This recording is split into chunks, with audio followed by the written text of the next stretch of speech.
Unless you tank it like a Sigma and pop refill. Yeah, but that's just you making it freeze. Holy shit, where are we? Sup?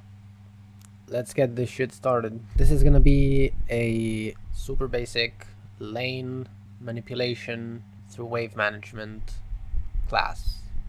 Because I just watched the LPL and yeah, they failed at a lot of this stuff. So we're gonna go super basic. There are 3 types of minions. One are melee minions, one are caster minions, and the third one are cannon minions. There's another type of minion called the super minion, but we are not concerned with this one because it doesn't apply to us. Here are the characteristics of each type of minion. The melee minion has low damage, but good HP. The caster minion has low HP, but good damage. And the cannon has good both. Basic information, alright? Now, I'm gonna be basing this off in top lane because I think top lane is the best role to actually learn how to lane and learn wave management. If you guys want to learn about that, I recommend you play top lane because it's a strictly 1v1 lane where there's not gonna be much jungle interaction and there's not gonna be much general interaction at all. What should you do if you're looking to start laning phase? Minions spawn at 105 and spawn every 30 seconds after that. In what we call laning phase, there are 27 waves that we can divide into 3s. So 27 waves would have 3 triads. We call this 3 triad. Each triad has 3 cycles, and each cycle consists of 3 waves. Now, you might ask, why are we dividing in waves of 3s? Because here's what happens every 3 waves. Every 3 waves is a cannon wave. So this would be a cannon wave, this would be a cannon wave, this would be a cannon wave, this would be a cannon wave, this would be a cannon wave, and this would be a cannon wave. So, why do we want to draw the line at one specific cannon wave? Well, the answer is very simple. Every time a cannon wave spawns, a global buff hits the minions, which means that the values that you're going to be working with are going to change. Every 3rd wave, minions are going to get stronger. It's every 90 seconds, so 3 waves. They get more HP, they get more AD. So let's think about what we can do with this information. It's very simple. You don't need to plan every wave. You can just plan cycles. So what can we plan with our cycles? Let's say that we are stronger than our opponent. So in wave 1, we would gain a minion advantage. This will allow us to stack the 2nd wave, and when eventually the 3rd wave comes, we can shove. This is what is called a cheater recall, because what you would do right now is you would go to the back of the lane. Let's say this is top lane. There's the tower and there's the tower. You would shove the 3rd wave and you would run, let's say, to here, around here, and you would recall, causing the wave to slow push into you. We'll get onto that in a second. So that when you come back, the wave is around here and you are very comfortable. This is something that LS always talks about that people should do. Now, why is this so good? This is very good because if you're the stronger of the 2 champions that are currently in the lane, you have full agency over what happens. So you can plan this every single time. Every single time. This is very consistent. This is something that most champions cannot avoid. And this is something that is very powerful and you should be looking to do. Why is it so powerful? Well, because of the reasons we discussed earlier, because you want the wave on your side, and because you can get an item advantage and come back being stronger than your opponent, even if your opponent's gonna normally hit level 4 before you. Each wave takes 35 seconds to hit the middle of top lane from the nexus. So from the nexus until the middle of the top lane, it takes around 35 seconds. So let's talk about the core concepts that you have to know if you're looking to wave manage. So manage your wave like a human being. Let's talk about wave states within the lane. So let's draw a lane. This is the alcove or something, and it goes like this. Here's the river, but we're not concerned about that thing. Here, bush over here, bush, tower, approximately. So let's talk about different states of waves and how they can come to happen, and what you should do if you are in one of those situations.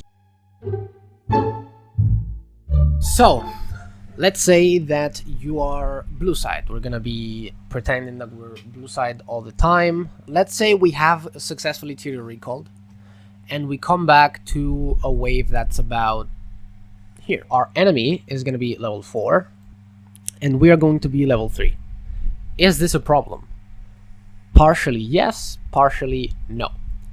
Why is this a problem? Because at the early stages of the game, the level advantage is more significant than at the later stages of the game, because percentually it is a bigger difference to go from 3 to 4 than it is to go from 13 to 14.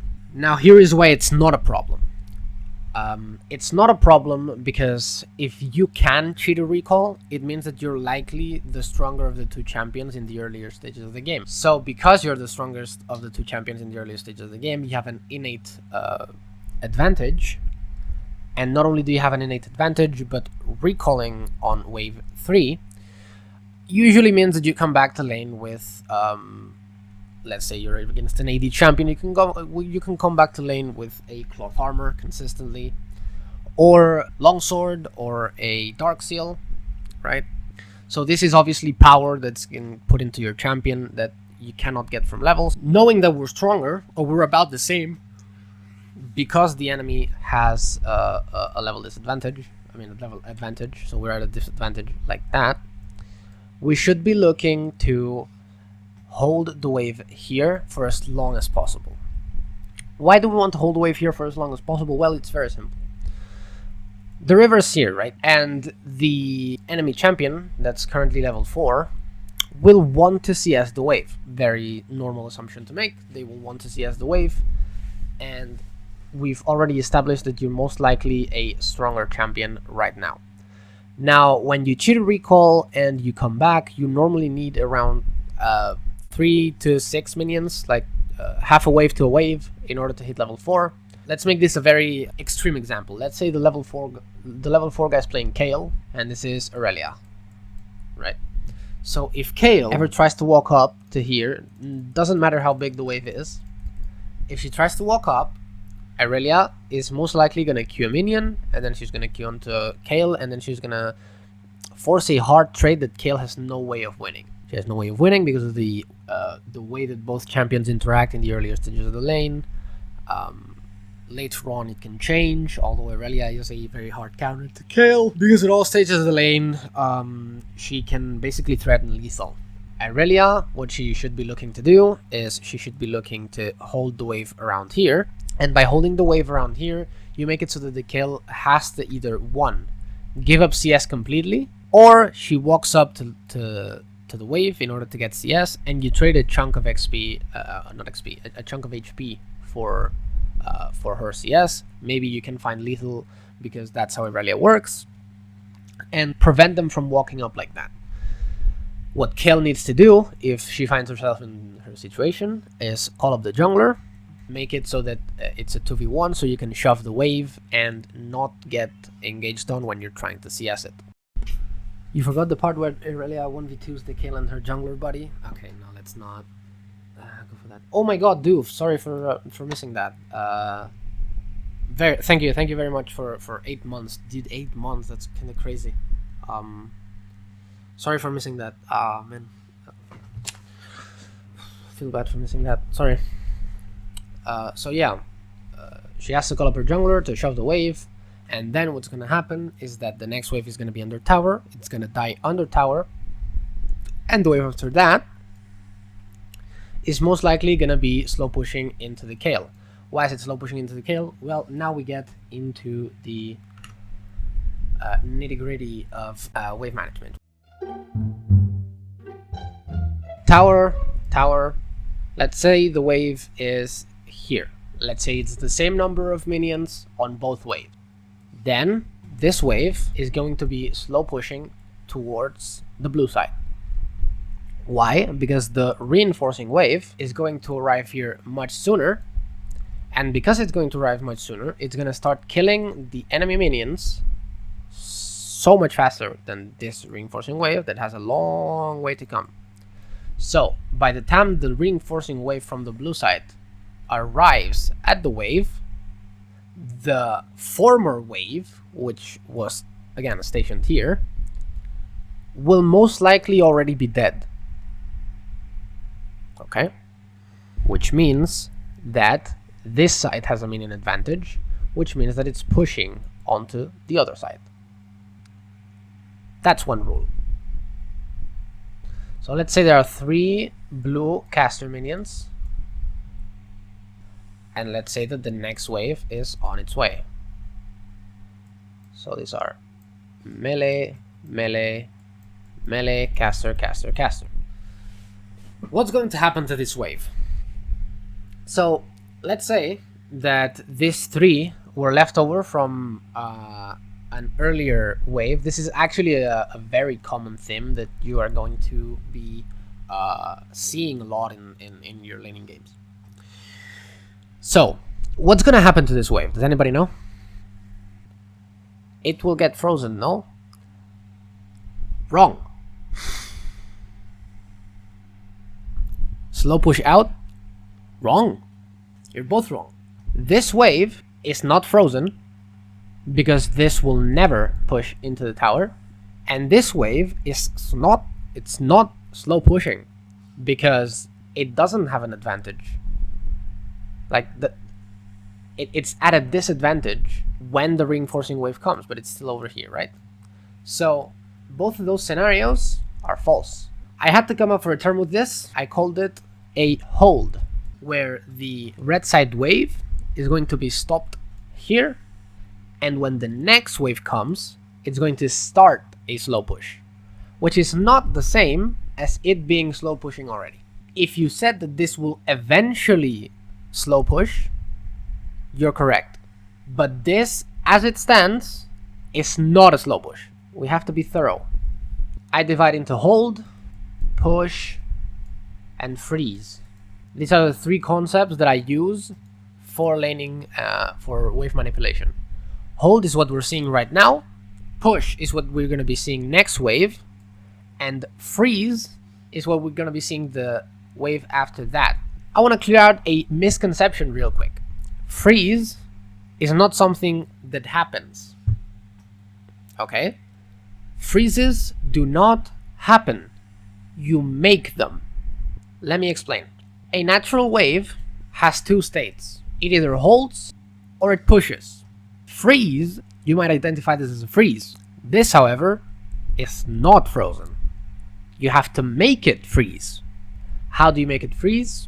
You erase. Now this is a freeze, assuming this happened.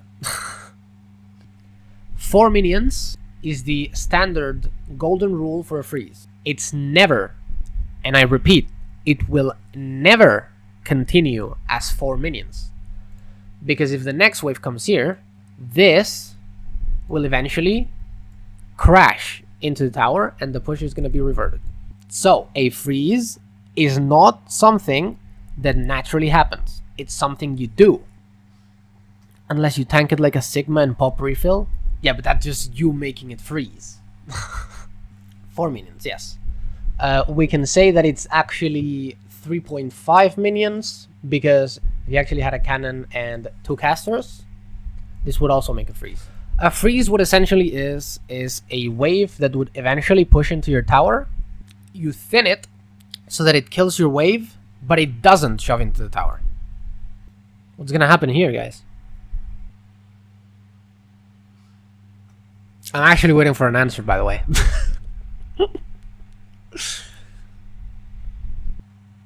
These 2 waves are gonna meet here, but since this has 3 extra caster minions, this wave is gonna die much faster. It's gonna slow push towards here. Well, not slow push, it's gonna push towards here. Excellent question. You can have 4 casters.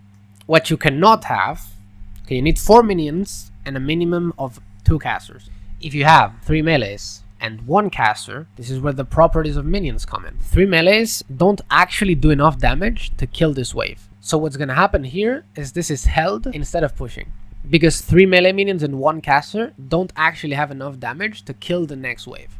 And because they can't kill this wave, the blue wave is gonna reinforce sooner, and it's pushing towards that. This leads me to another question. Let's say I want to stack waves and stack around 3 waves just right here. And I want to stack them so they can get a huge fucking crash. How do I do that? Well, you only kill the caster minions. You want to basically make the enemy have as much melee minions as possible so that they can tank a lot of damage, but they are not killing your wave. That's how you basically stack. Now, there's a technique that I called 0 HP CSing, where basically there's a threshold you can reach where the minion is actually at 0 HP, but since this is a mechanic in the game, you can still kill it and your hit will have priority. So this minion can be dead and you still get the gold. So this is a skill that is very important to lane manipulation, but it's more advanced than simple, and like I said, today we're keeping things simple. Can cannons be one of the 4 minions, or are they too strong? Yes, they can be one of the 4 minions, but if there are 5 minions, with one of them being a cannon, it's eventually gonna crash, which means that you can freeze it. The sweet spot is 4 to 5 minions. It's better to have way too many minions here, and then you can just pull it out and thin it yourself, than to kill more minions than you need and then break the freeze and then it's fucked.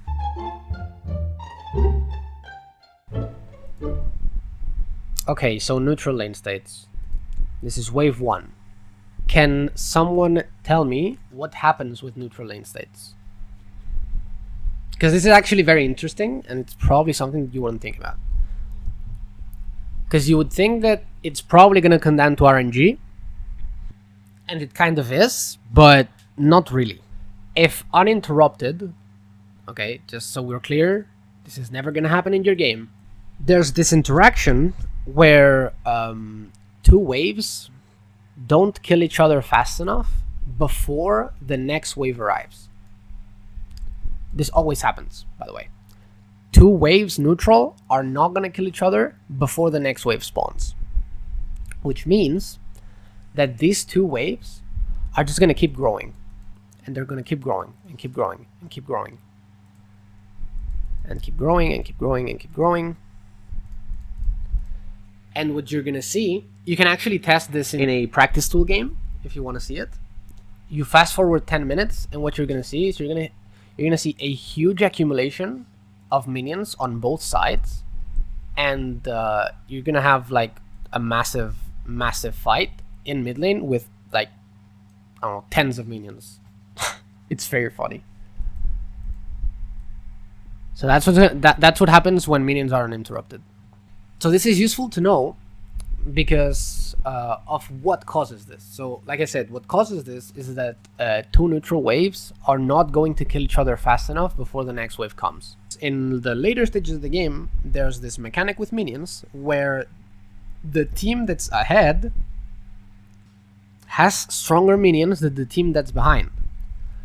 This allows you, if you're the losing team, to actually set up freezes with only 3 casters. This is the exception. When the enemy is ahead, their minions are stronger, so you can actually freeze with 3 casters. Do you always want to freeze? No.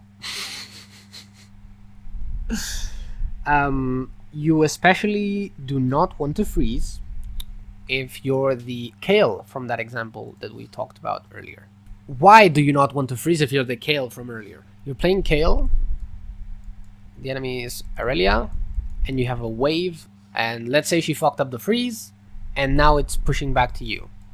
Do you want to freeze the lane here, and why? Okay, I'll tell you the answer. The answer is she does not want the wave frozen. But you guys are way off on the reasoning. Enlighten us, please, Fivehead. Okay, so the reason Kale does not want the wave frozen here is because Kale will eventually run out of mana and die. If you think about how the freeze would be formed, you see an Aurelia that's pushing into you, and you cannot contest this. This wave is going to be massive. If Kale tries to freeze this, she's going to die instantly. But not because she gets dived, because an Aurelia with a wave advantage on a Kale that's trying to freeze, it's like a hot knife through butter. You're gonna get exploded. The second reason, let's say you can actually set up a freeze without the Aurelia killing you because she's like, I don't know, not human. You cannot punish the Aurelia from just walking up. Jungle ganks. Aurelia has a huge wave here. She can double kill. Not kidding. She can double kill. You cannot follow up on Aurelia. Why? Because she has a huge wave here that you're freezing. So if she hasn't killed you yet, she can 1v2. So jungler is not an option. Second option. Kale is eventually going to run out of mana. Okay, if Aurelia sees you with no mana, you're dead. And when Kale runs out of mana, what she has to do is she has to back, TP, the wave shoves, and then the wave's pushing to Aurelia. And you know what happens when the wave pushes into Aurelia? She freezes it here. You can no longer hit level 6. Again, the Kale versus Aurelia is a very extreme example, but I think it helps illustrate. Recall timing. This is very important because so many people fuck this up. Let's say wave just hit. I want to recall. What do? You constantly auto-attack the wave, kill it as soon as possible without worrying about CS if you need it that badly. Ideally, you CS it, obviously. You kill the caster minions first so that your wave can die as fast, and then you kill the melees because it gets you on the retreat. So you go for the ones that are furthest away. You preserve your wave, and you make it so that you're already on the retreat when you're CSing the next wave. So, since this just got here, the next wave is just leaving the nexus. So you have time until the next wave comes to recall, buy items, and come back here. When you come back, if everything went as expected, you're gonna come back to another neutral lane state. Because you killed the wave so fast that it's just gonna push. And here's what's gonna happen if the enemy tries to hold this wave. They're gonna lose half their HP. And when you come back, you can kill them because you've backed and they haven't. So, you want to recall when the wave is under the enemy tower if your wave is very far away. That's when you want to recall, because then you get what you call a free recall where you don't lose anything for recalling. I normally recall on cannon wave. I cannot stress how wrong that is. Depending on the wave state, you're gonna miss the cannon. Where should the wave be ideally? Under the enemy tower, so that it's coming into you. If the wave is coming into you, the enemy wave is bigger than your wave, which means that your wave dies faster, which means it's less likely for their wave to die, which means you lose less.